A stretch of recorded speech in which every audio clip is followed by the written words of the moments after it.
Good afternoon. So I am Director of Community at Flickr. If you don't know Flickr, it's an online photo sharing community that started in 2004, was acquired by Yahoo in 2005.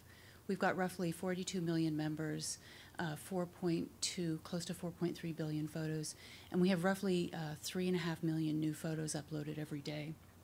And what I wanted to talk about, something I've learned a lot about in the last I've been there almost 5 years now, is how difficult change can be. And so I'm going to go very quickly through some examples to sort of give a little bit of the background, sort of a little color to what Brandon was talking about. So I'm going to sort of do a brief history of protest art that you may or may not have seen on Flickr.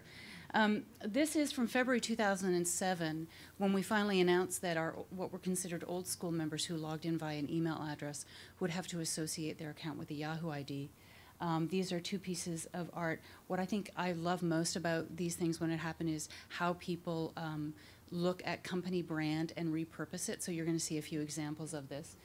So this was a very contentious period of time. Really, in the end, all it did was impact how people logged in. There was no visible features on the face of the site at this point. And this kind of sucked in a few good weeks of my time, late nights, being in the forum, engaging people who were very angry. This is March 2007. This was, so this is, think, Flickr, think is something we say to one another repeatedly. So in preparation for our international launch, and with the Yahoo ID, what that was building upon was that as we localized in June 2007, previous to that, everybody was under U.S. Terms of service.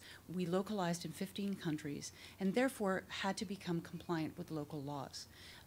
The biggest impact, or visible impact, or loudest impact, was for our members in Germany who could no longer see restricted content because age verification, and it wasn't because of a legal requirement that Germans can't see restricted content, because if you look at any German magazines, you'd wonder how this actually happens, but was because age verification laws are very specific in Germany. Like when you turn 18, you go down to the post office with your ID and they give you a card. I can tell you there's nothing more frustrating than being in Germany, kind of drunk in a bar, trying to buy cigarettes, not having the right card to put in the machine to get the cigarettes out.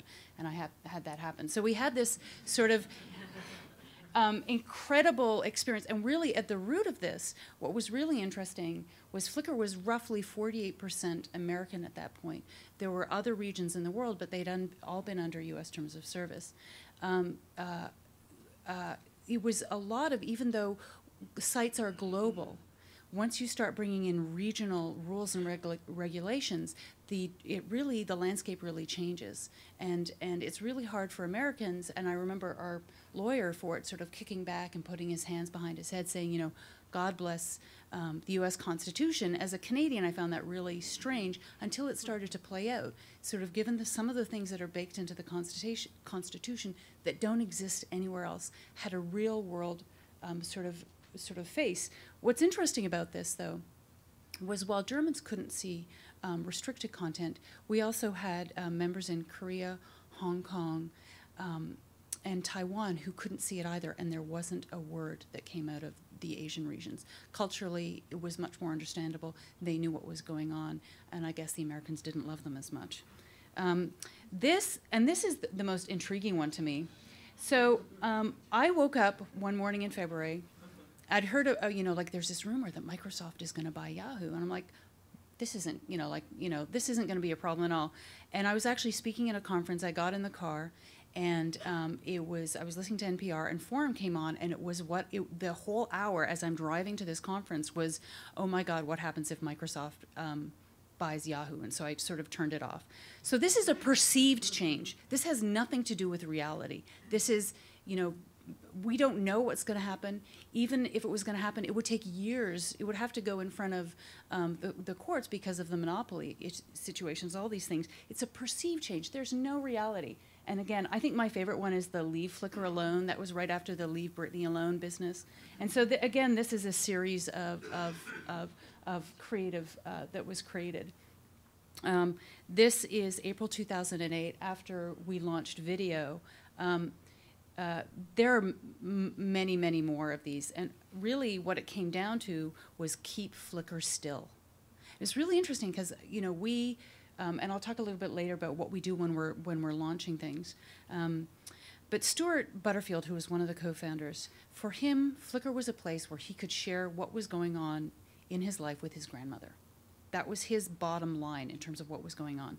Whether that was still, whether it was a video, these are all different tools that our members would have to be able to share the stories of what was going on around them.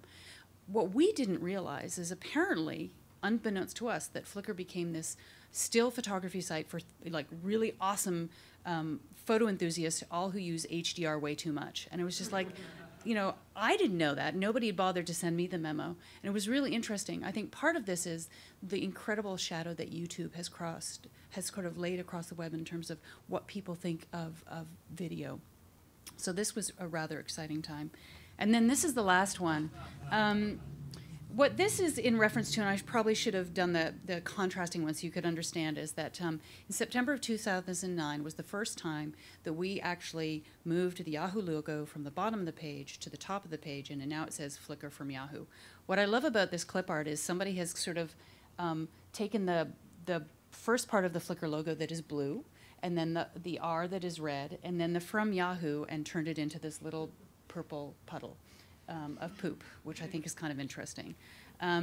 What's really interesting to me about this, the sort of the new brand lockup, is there are 42 purple pixels. And so what happened around this discussion was 42 pixels total. That's and sort of that was just amazing to me. And after, you know, 5 years of the site being in existence, that this little inclusion would change things so much. So what do we do now? Like in terms of managing an incredibly passionate community, the flip side of a passionate community is an incredibly entitled community. So a lot of what you do, you know, what we do internally prior to a launch is just make sure we're really prepared. What we did for the first time when we were doing our video launch is we actually had a private beta where we invited 200 people from the community. And it wasn't just all our fans, it was some really, you know, people who are our harshest critics in our help forum. And we invited them in, and we had a 8-week period prior to launch where we gave them an opportunity to experience what we were doing. We took their feedback, we made some changes prior to launch. And so in addition to sort of doing some additional beta testing, sort of finding all the crufty bits around sort of what, you know, what we were missing, it gave us an opportunity to create some ambassadors. So once we launched, these were people who could go out, who sort of had been part of the beta, who knew what was going on, understood sort of the scope, had a chance to play with it, and were really able to spread the word. Something else that we do is and some of my favorite sessions are the worst case scenario. So we'll sit in a room with a large whiteboard and write down all the ways that a launch could go wrong. Like in terms of, you know, we have an extensive engineering spreadsheet in terms of, you know, if things start failing, what will the experience be? What will the messaging be?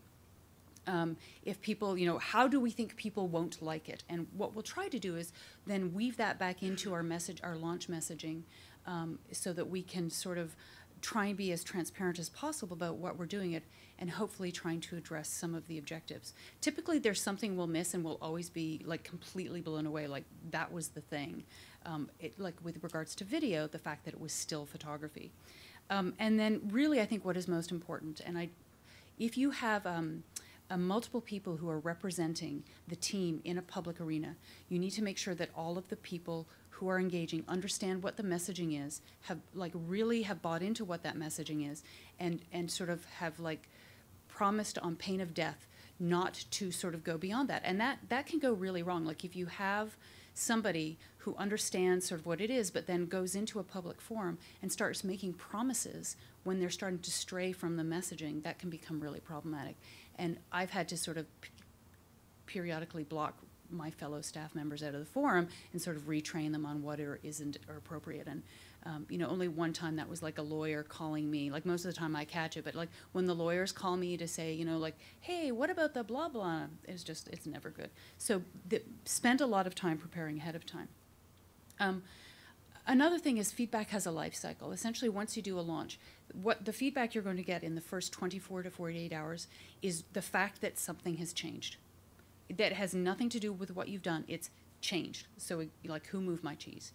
The feedback that you'll get from the 48 hours past that point in a 2-week window is much more considered feedback, where people have actually taken the time to use and to experience what that change is. A lot of what we see in a lot of the protest art are people like, oh my God, in the Gamma redesign in 2006, sets moved from the left to the right-hand side of the page, and that was like the apocalypse has arrived. 2 weeks later, nothing. You didn't even, like, it was such a non-issue. At that point, it was just sort of the end of the world. So really sort of come to terms with what is going to happen over that period of time, and just sort of, you have to knuckle down buckle down the hatches for that first 48 hours. Once you have launched, it's really important to sort of be present. So if you've got a forum where people can engage with you, or however you're getting your feedback about that change, you should really sort of be present. You should, well, thank you very much for your feedback. We'll share it with the team. Or, yes, we've heard this from other people. Or, really sort of acknowledge what it is. So whether or not you've got canned messaging through your help by email queues, or however you're managing that, if it's an online forum, acknowledge sort of their feedback to you. It's really important to listen. And a lot of what we try to do, which is a little bit more difficult because we're so much larger on the scale now, is iterate. Do small iterations afterwards, in terms of, so that you can show to the community that you actually are listening to the feedback that they have to give you. That can be a little bit harder, and I definitely know, sort of having been there for 5 years, it just, at the size we're at now, it's sort of impossible, but definitely it's something that you can incorporate in as you're moving forward. And lastly, I think, don't panic. If you've seen sort of sort of from the examples I gave in the first round, it can be very hard for a marketing person to see that kind of negativity coming through and not want to figure out how to make an immediate fix. Thing is, you can't sort of step away from sort of assuming that this is going to be a long term. If you can at all avoid rolling back, I think that's really one of the worst things that you can ever do, is stepping back from something.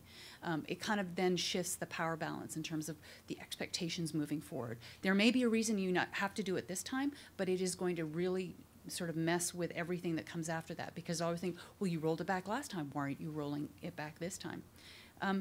And just know that it can become, change can be very distressing to some people. It can get really personal. People can say some really horrendous things. I've been called all manner of really horrible things. People dig around in my personal life and start posting that in the forum about, well, blah, blah, blah, blah, blah. It's like, I don't think people really care about my divorce 15 years ago. It's not that interesting to them.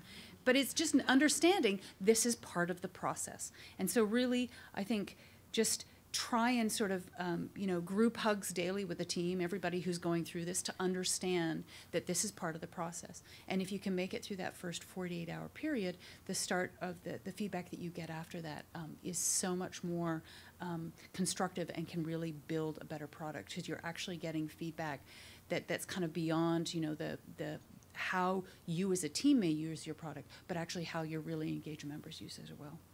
That's all I have to say. Thank you.